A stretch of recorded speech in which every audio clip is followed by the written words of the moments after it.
I'm Jordan. And I'm Rosanna. And on this podcast, we explore how to take life off autopilot and relentlessly pursue a life worth living together. Welcome to Season 6, Episode 4 of the Relentless Pursuit podcast. Let's talk about Ukraine. Yeah, I felt like as we were going through some of the episodes that we had planned for this season, that it would seem a little tone deaf, like to not talk about what you and I have been thinking about a great deal over this past week. And I'm sure a lot of us have as well, which is the international news that Russia has invaded Ukraine. Which, makes me a little nervous. Yeah, I think there's a lot of thoughts and feelings. So this episode will be just two people, two American citizens on the other side of the world trying to unpack some of what's happening and just to talk through anything that we need to related to it. Okay. But before we get into that, we've noticed that we have a lot of new listeners downloading episodes and kind of joining the pursuit. So to anyone who is new, why don't you head over to our website, therelentlesspursuit.com. therelentlesspursuitpodcast.com. therelentlesspursuitpodcast.com, and you can subscribe to our newsletter. You can begin following us on social media, and if you are on iTunes, you can leave us a 5-star rating and a glowing review. That's right. So we look forward to hearing from you and interacting with you more. Anything else? I'm sure we dive right in. No, I'm sorry that I don't know what our website is after 6 seasons. I think there's an episode where I made the same mistake too. It is. That's why there's two of us. Okay, so first, why have a conversation about Ukraine? That's the first thing that crossed my mind, because it's here we are, just two people talking. And I think there's a lot of talk, and as they say, talk is cheap, which doesn't bode well for a podcast founded on a conversation. But I don't think it's that cheap. But it depends on the quality of conversation. We haven't really talked about international events on the podcast before. I mean, no, we haven't. There's been a lot going on in our own country that we've talked and commented about in the last 2 years, but the focus has always just kind of been here, and now this is the first thing that has really kind of, it's starting to shake things up a bit. Yeah. So anytime that there's news or headlines or just anything going on, we do talk about that at home. We talk about it with one another. We talk about it with our kids, and I think this is this one just feels different, though. This is a flat out invasion of one country into another country. And of course, it's not okay. It makes us realize that the world is not as safe, not as stable as we would hope that it would be. And even though the U.S. isn't directly involved, we're still involved. And of course, I think anyone would take a look at this and just feel how could you not feel for people who, without any provocation, have just invaded a sovereign nation. I mean, we feel bad, and just like when you see a kid bullied on a playground, you want to step up and do something.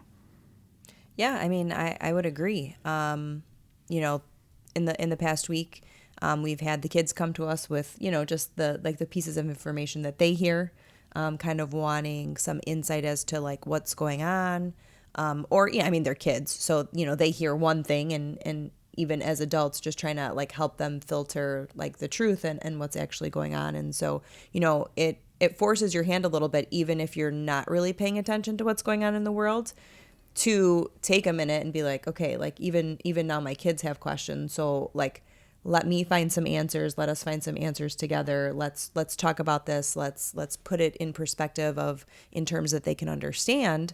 And then, having that knowledge, then what do you do with it and how do you move forward?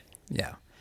So as of recording, this information will change by the time you're actually listening to it. But as of recording, here are some of the things that are happening. And I was just actually checking the news right before we recorded, so I have the most up to date that I possibly can. All right, so what's going on? Here comes a list here. So Russia is attacking Ukraine. They are currently trying to invade the capital, Kiev. People have not surrendered. And there's actually some inspiring stories and things that we can get into, too, about that. Their second largest city was, I think I misspelled this on my notes here, Kharkiv. It's still in Ukrainian hands as well. And it's more towards the north. It's actually like, I think, less than an hour away from the Russian border. But that was back and forth, but that's still in Ukrainian hands as well. There are 368,000 refugees, Ukrainian refugees, moving towards their western borders to places like Romania.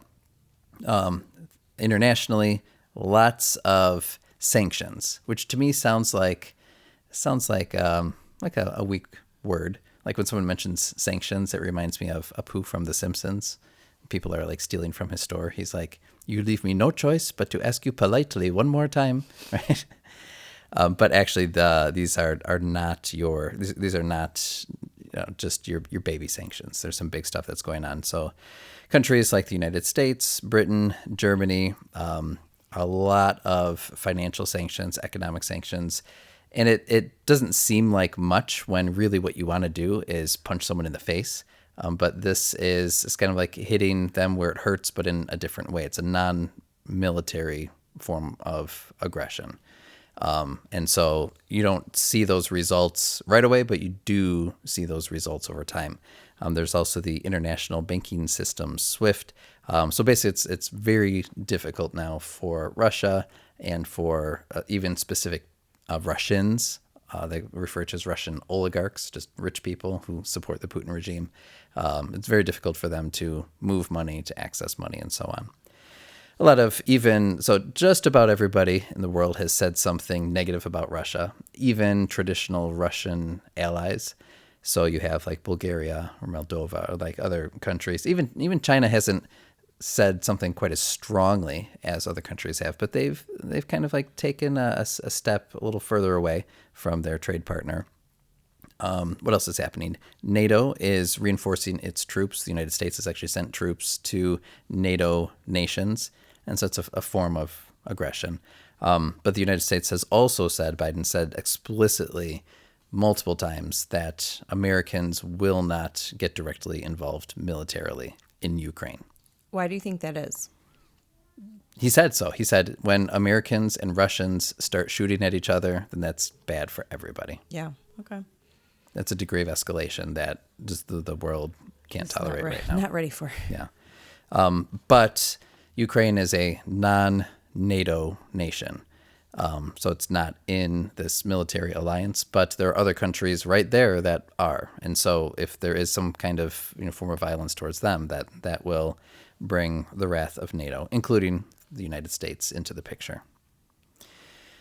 What else? And just recently, this one is kind of weird, but I learned that Putin has put his nuclear deterrence forces on high alert, which now No one needs a hot-headed guy. Yeah, with his and hand the on a response button. is basically like, all right, let's take a breath. Let's take the word nuclear out of our conversation right now, because it's, first of all, it's really unnecessary, and second of all, why would you go there? It's not at all what this is about. And now you're not just playing with fire; you're playing with dynamite. There are supposed to be talks, though. Ukraine has been invited to have some degree of talks, and President Zelensky of Ukraine is not optimistic that they'll lead to anything, but at least people are talking. I know, but what is Putin really expecting to happen with all of this? To control Ukraine, to put a Russian-friendly regime in place, But or annex it outright. I know, but I have no words. Okay. Right. Okay. Right. Okay. And I mean, it's a good sign in the sense that the world looks at this and does not tolerate that kind of action. And everyone has spoken to that effect. Like the political cost, the relational cost, and the financial cost that Russia is undergoing for this action is pretty high. And so you have I didn't list these down, but there's just other things like any sporting competition that Russia's a part of, they've been kicked out. Like you have, so just kind of like this anti-Russian wave going across the world. But when you have someone like that in power, like how do you stop that, right? Like you can't fix crazy. Well, no. So like what are the options at that point, Right. Like they have obviously more power than Ukraine does. So right? So like if they're in there and they're invading, and I mean Ukraine has civilians armed and at the ready to defend. Like what's really going to happen? What's the fallout going to be? And, like, how does that shake out? Like, Yeah. then what? Well, it's a rebalance of post World War II and post Cold War stability. And I think that's the thing that like our generation forgets, is that we grew up in a pretty good time. And I don't want to ignore all the other international conflicts that took place. But like as kids, we were born during the Cold War, but we don't remember it. Right. And so by 1991, you and I were like 8 years old. So it didn't mean much to us at that point. And from then on, like our attention shifted to the Middle East. So you and I have grown up thinking about Iraq and Iran and Afghanistan and Kuwait, remember? So that was like maybe our first kind of coming of age international incident. But I do remember adults and teachers talking about how they felt better about the world in the 90s and about the United States and its position and everything in the 90s than when they were growing up. And to me, that makes more sense now, because this Russian, I remember one teacher told me that she and everybody she knew, like when she was growing up, like they all learned Russian because they were convinced that at some point Russia was going to take over the world. But now kind of these things that we've learned about in history books, it's starting to mean something, starting to like, kind of reappear, the Russian shadow that has been a part of certain interactions and certain concerns at times is now obviously like full on aggression. Why do you think at this point they feel like they can do this? Do they feel like that people, like the U.S. is soft, like we're too busy, like that we're not going to respond, or that like the people in power are not going to like do anything about it, so like that this is their best chance to try and regain some ground and some control? Yeah. You're asking me questions, so anyone listening might be like twice as informed as me, or 10 times as informed as me. Well, and you're like 40 times more informed. I've tried to pay attention to the news and things. So this reminds me of World War II. Hitler was starting to annex territory, and people just let him have it. And we're like, well, maybe if we give him what he wants, then he'll stop. And he didn't. Then he starts to invade Poland. And I kind of, not to draw too close a parallel, it's actually kind of overdone to compare people to Nazis and to Hitler. But you kind of see that too, where you have someone with like military strength starting to show aggression towards a sovereign nation. And it's like, well, what is the motivation? And, when you think about someone who wants to take something, and there's no ramifications for it, and certainly like they're going to move on and take more and see how far this goes. Right. So it's, I mean, you let this happen, or it does happen, then what does that mean for like the next country that borders them, that doesn't play the way that they want? Right. And so there's been open talk about Putin wanting to like reestablish the former like Soviet states under Russian control, some of which are NATO allies. So that's kind of the line in the sand, is like if you touch a NATO ally, then you're going to deal with NATO, and that's not good. So that's when things would really escalate. I hope, and you got to pray that no one is crazy enough to escalate it to that level. But sometimes I was talking to some other people about how sometimes we don't pay attention to history or to geography or to the news or to politics or to literature. But those things all matter, because it's in circumstances like this where it all comes to play. And so I admit, like, I'm relatively ignorant on my Eastern European history and geography. So I've been spending a lot of time just looking at maps, like as I read the news, like, oh, where's this? Where's that?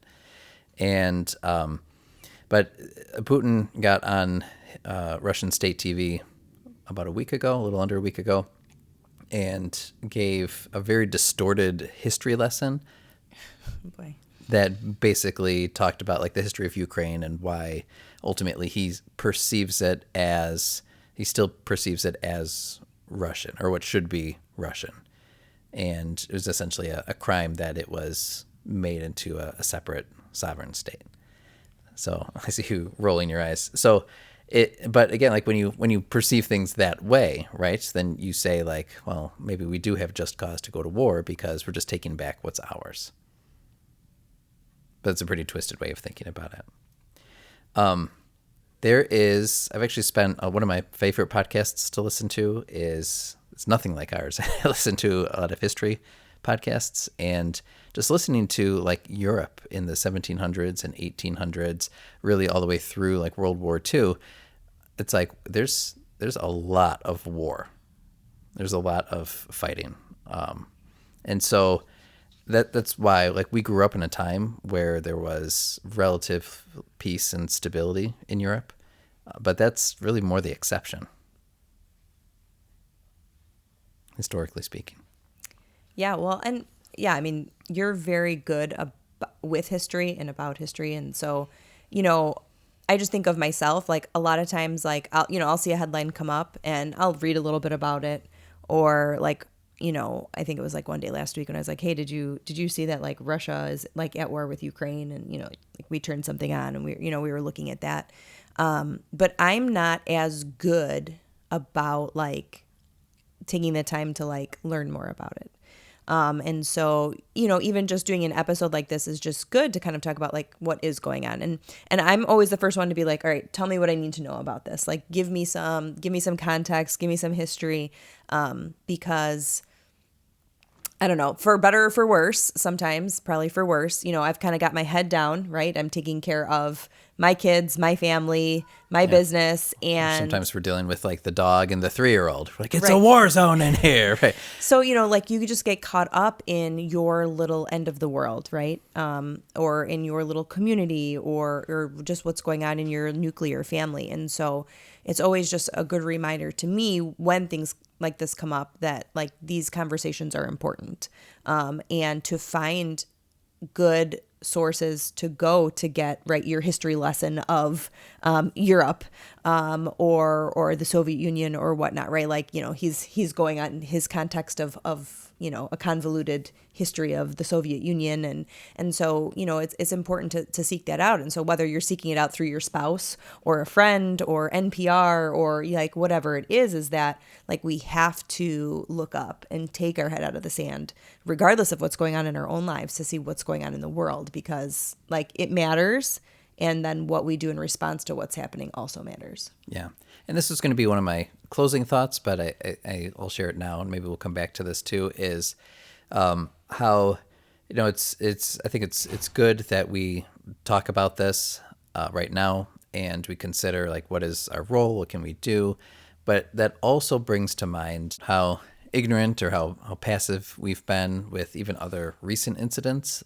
Like I remember watching the news and getting kind of fired up about the American withdrawal from Afghanistan and what a disaster that was. And but I even think about like why wait for a headline? Like there is trauma and there is suffering around us. It's not even like sometimes the international thing catches our attention. There's things right in our own community that we can easily overlook just because we're living our own lives and we're worried about our own problems. And it makes me just wonder what I have missed, and is there a way that take the feeling that I have right now for people who are across the world, and just project that more productively towards things that I actually can make a more positive difference in. Yeah, I mean that's admirable, and that's the goal. And even though sometimes that's the goal, that's not the reality. And so even just taking the time to like acknowledge that those two things aren't in sync, and kind of just reorienting like, okay, like how can I be better at this? Yeah. So anyway, so back to Ukraine. What is the United States doing? We talked about sanctions. We talked about sending troops to NATO allies. And I think that one, I don't know to what extent that's going to escalate. We actually haven't sent like very many troops in terms of what you would think would be useful for any kind of engagement, but it's more of a symbolic gesture at this point. But I think that may be, well, let me get to my bigger point here too, because I wrote down what I want to have happen. So the United States is sending finances, humanitarian aid. I think they just promised like $350 million more for Ukraine. Where does that come from? From the fund. From the printing machine? I don't know. It's in the budget. Okay, then. Go ahead. I hope anyway. But I wrote down a list of things that I want to have happen. And the first thing that I wrote down was I'm like, oh man, like this is a week ago. I'm like, man, they're going into Ukraine. I want our president to stand up even before like there's any incursion, and just to be like, look, if you do anything against those, if you invade this country, then we are going to kick your effing ass, And that's what I want. I want like the tough talk. I could get behind it, be like, yeah, But that's the initial feeling.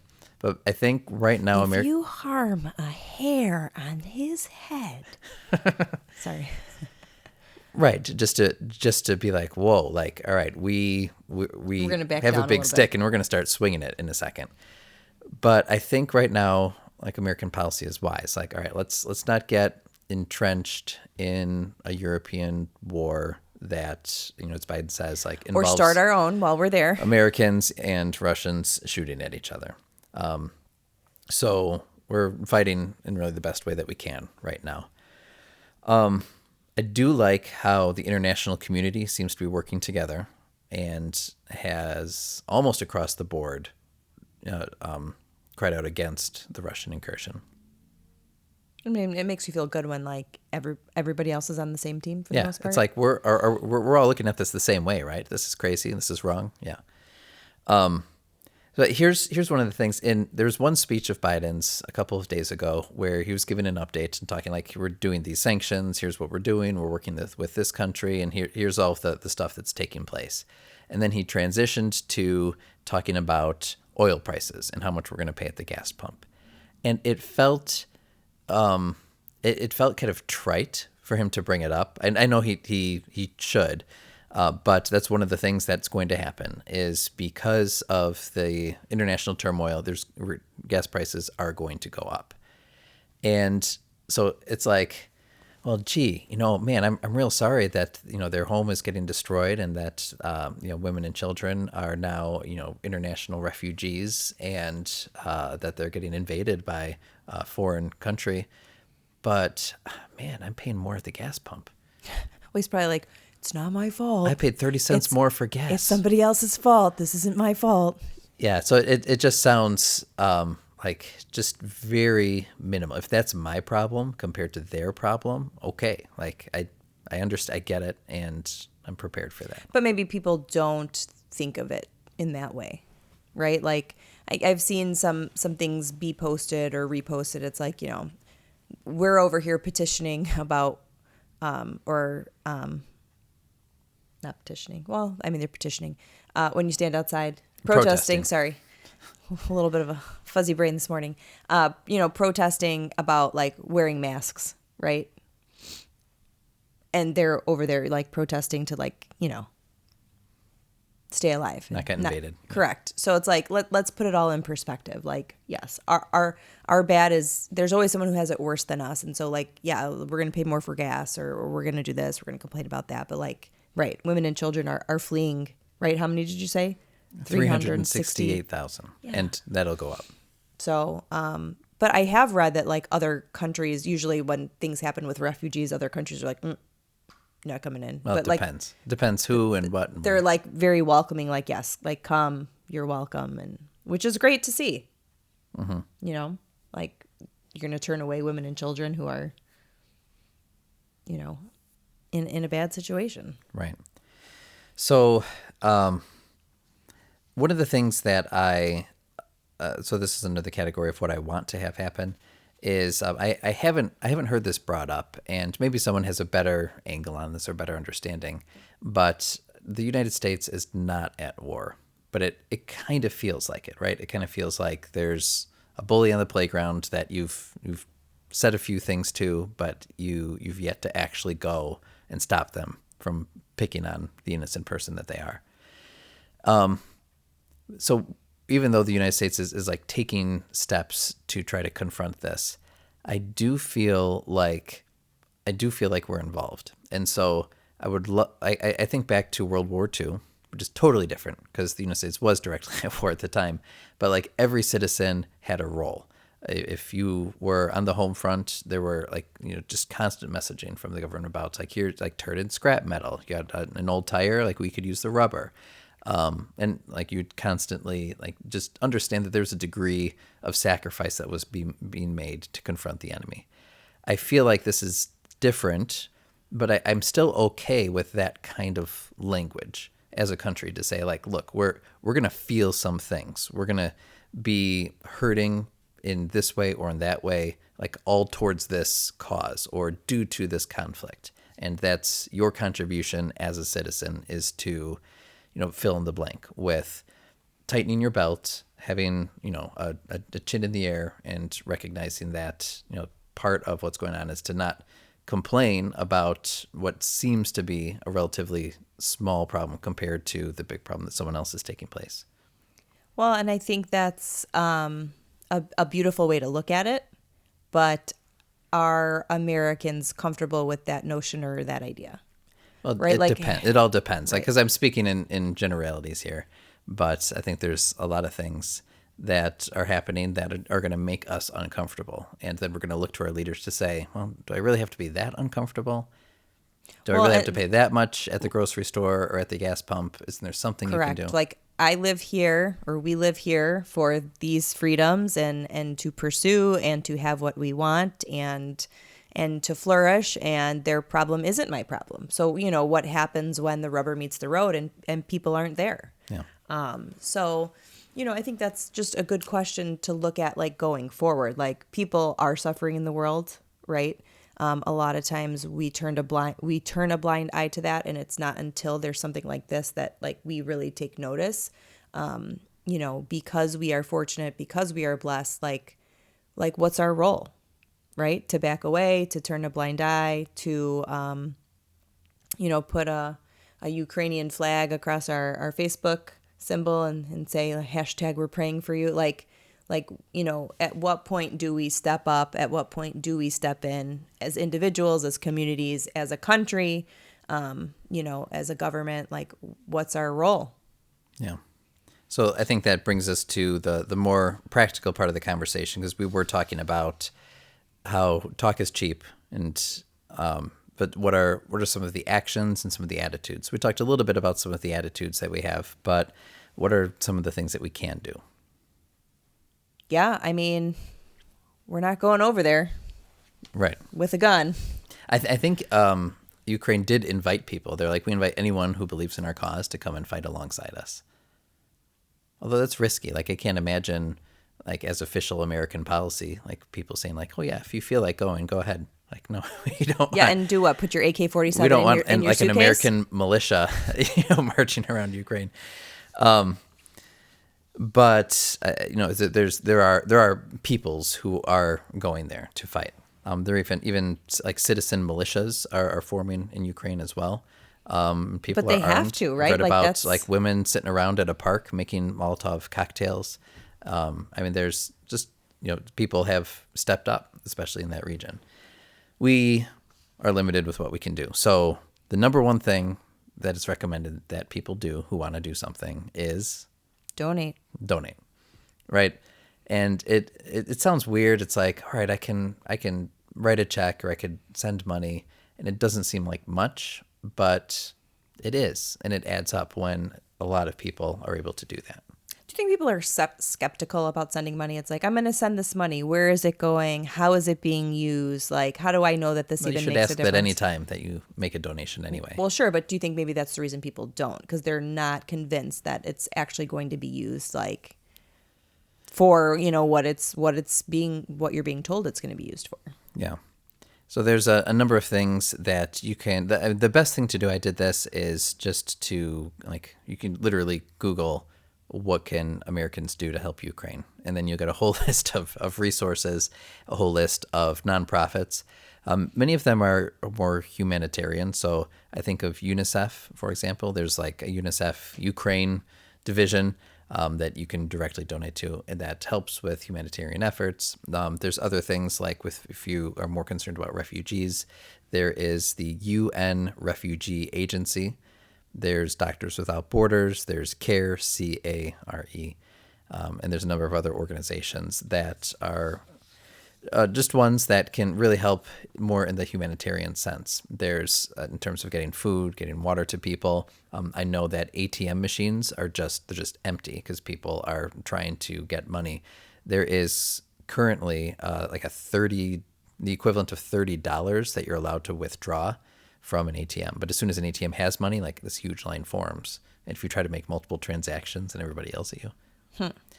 So, I mean, it's just hard to get food and supplies and start to get money to buy them anyway. So helping some of those organizations can help because they have the structure, they have the experience to be able to help those in need. You had some listed as well. Most of those are the same. Yeah, UNICEF, Amnesty International, Doctors Without Borders, CARE, CARE. They're raising funds for immediate aid for food, water, hygiene kits, support services, and direct cash assistance because of the fact that people cannot withdraw money. Yeah. So I thought that was, interesting. I think it was, UNICEF deals directly with like water, sanitation, and protection for children and families caught in conflict. So like, maybe like this notion of families caught in this conflict, like is really something that, that breaks your heart. Like maybe, picking one of these charities that like focuses on something specific that kind of, pulls at your heart is more valuable to you than others. Yeah. All right, so I also wrote down participate in protests. And there are, for where we're at, there are Ukrainian organizations in the area. There's a protest a few nights ago, in fact, and I think they're planning another one soon. This one, depending on where you're at, you may need to look up and just see if there is a gathering. And again, like it's especially here, like it's far more symbolic than anything else, but a chance to stand up with our Ukrainian American neighbors, friends. I was going to say brothers and sisters. But, just kind of a show of support for that community. And those are taking place as well all over the world. What else do you have? As far as I have a few more, but I just think about our kids. And our job as parents, our job as parents is to provide our kids with accurate, age-appropriate information while reminding them that they are at this point safe and loved by their families. So, how do you talk to kids about what's going on in the Ukraine? We were having family dinner one night last week, and Leo had said something about, Peter told me that, is it true that there's going to be a World War III? Was like his question at dinner, to which is like, we look at each other. I love fourth like, graders. They know everything. Well, they know everything and they talk about everything. And, one kid. So obviously this kid is Eastern European. They have family over there. And obviously, maybe they're feeling it a little bit more in their family because they have extended family that are now worried about like their own safety or, what might happen next. And so, the kids are talking amongst themselves and, when it's based on something your own kid hears, it's like, okay, well, like, let's back up and let's talk about, what's going on. So, as parents, we just have to take cues from our kids. They'll ask out of curiosity and we have to be prepared to answer. And that doesn't mean that we're always going to have the answer. So, he brings up, Ukraine and Russia at dinner and the fact that there's going to be war. If you don't know what's happening, then you take the time to say, what, I don't really know what's exactly happening. This is what I've heard. But then as a parent, it's your job to educate yourself on what's going on so that you can explain it to kids in their own terms. Yeah. And like there's no cause to be like alarmed or afraid. Like that's certainly like so we can help quell some of those fears. I know some of our kids like to watch the news. I'm like, well, let's watch it together. And now, like when I'm there, they're going to see things that make no sense to them. Let me explain to you these images that you're seeing. There's some of the history or the geography they're being exposed to. Yeah. And it's kind of funny. Like, how often do we use like a map or a globe with our kids? Not really ever, like, except when we're talking about like other countries and they'll ask like, well, where's that? Like, and so as parents, we've talked multiple times about that we're always our kids' first teacher, right? So, the boys have a map up in their room. We have a couple globes like in our house. So like it's a great way to like have a teachable moment. Like let's look at where we are on a map or on a globe. Let's look at where Russia is. Let's look at where Ukraine is. Even giving them some context of history of like that Russia used to be the Soviet Union made up of all of these different countries, and it is split for these reasons. We can talk about what sanctions are and like what the US is doing. Introducing them to the notion of refugees. Our kids know that like my parents, both my parents emigrated from another country. And so, talking about refugees and why people leave and, what that looks like. And so, there are ways to talk about the conflict that can make sense or can at least be pieces in a puzzle as they like grow to understand, the world. Mm-hmm. And then obviously if your kids are even older, right, junior high, high school, like they can hop on Google and type something in. But even talking about vetting your sources and looking at sources that are appropriate and not bombarding them with, there's some pretty sad and intense stuff out there. So like, how do we get them to comb through like what's in the media in a healthy way, and in a smart way? Yeah, actually, that was going to be one of my points as well. Like staying informed is another thing that we can do, but also like understand that the nature of war and all like geopolitical relationships is taking place as much in the digital world as it is in the physical one. So there is like part of war is misinformation, and Russia is very good at this. So don't think that they would never have like entire a wide array of resources designated just to spin their perspective, to demonstrate things that are not true or half true. And they're not the only ones too. Like obviously this is pretty universal. So stay informed, but we should all know our own sources as well. What are the sources that we trust? At the same time, I think going along with that is staying in touch with our own representatives and making our voices heard towards them, but also not making this partisan either, right? How long until I'm sure it's happened, I haven't noticed anything yet, but Republicans say X and then Democrats say Y, and then it just becomes like another reason to be divided. Like if we can agree on something, can this please be one of those somethings? Yeah, again, like we're always taking sides against our own people about even other things that are happening. And it's really not about that at this point. It doesn't matter if gas is going up or if groceries are going up, and we're going to blame, a leader for that. It's really picking up our heads and looking at what's happening in the world and really responding with like our heart, Right. And I guess the last to do is just like we were talking about with our own attitude. Like my phrase for it is like, let's just tighten our belt. Let's expect to get uncomfortable. And, if there are ways to improve that discomfort for ourselves or others, then we should try to do that. But I think we've had it pretty good. And at least for the time being, there's going to be some turbulence. So let's not be surprised as it comes up. There you have it. All right. So I'm curious what everyone else thinks. I'm sure by the time that you're listening to this, there will be more developments. The State of the Union address is set for March 1st, I believe. So that's Tuesday. Yeah. So there will be, a lot of statements about this as well as about a lot of other things. So stay tuned. But if you have either things that you've done or things that you'd like to do or are inspired by our conversation to take action, stay in touch with us through Instagram or through email. We always love to hear from you folks who are listening and just learning from what you're thinking. Yeah. Thank you for joining us this week, and we look forward to talking to you again next week. All right. Have a great week, everybody. Bye-bye. Thanks so much for listening to today's show. We hope you will use this conversation as a starting point for your own. We hope you're encouraged to think and act more intentionally.